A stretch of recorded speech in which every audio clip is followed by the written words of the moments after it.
வணக்கம். சேலம் ஆரண்யா பசுமை குடிலிலிருந்து ஆரண்யா அள்ளி.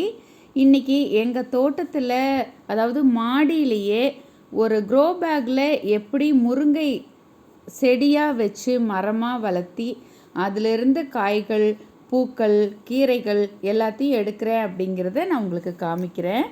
பாருங்கள், நாங்கள் முதல்ல ஒரு கொம்பு தான் கொண்டு வந்து வச்சோம். அந்த கொம்பில் இருந்து செடி வளர்ந்து தழைச்சி வளர்ந்து இன்றைக்கி பூவாக மொட்டாக மாறி இருந்தது. அப்போது நிறைய தேனீக்கள் அதை சுற்றி வந்தது. தேனீக்கள் நிறைய வந்ததுனால அந்த முருங்கை காய்களாக நல்ல சுவையான காய்களாக மாறி எங்களுக்கு காய்கள், பூக்கள் எல்லாமே நல்ல சுவையாக கிடச்சிது. இந்த முருங்கையில் நீங்கள் இந்த பூக்கள் பூக்கிற தருணத்தில் நல்ல மீன் அமிலம், தேமூர் கரைசல் இதெல்லாம் நம்ம கொடுக்கும்போது சத்தான சுவையான கீரையும் கிடைக்கும், முருங்கை காய்களும் கிடைக்கும். அது பாருங்கள், ஒரு சாதாரண பேக்கு தான்.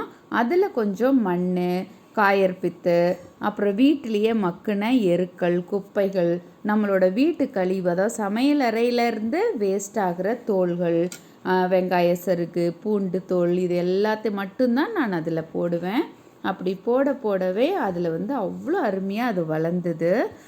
நீங்களும் இந்த மாதிரி ஒரு சின்ன எஃபர்ட் மூலமாக சுவையான சத்து மிகுந்த, சத்துனா முருங்கைக்கீரையில் கால்சியம் மற்றும் விட்டமின்ஸு எல்லாமே அதில் இருக்குது.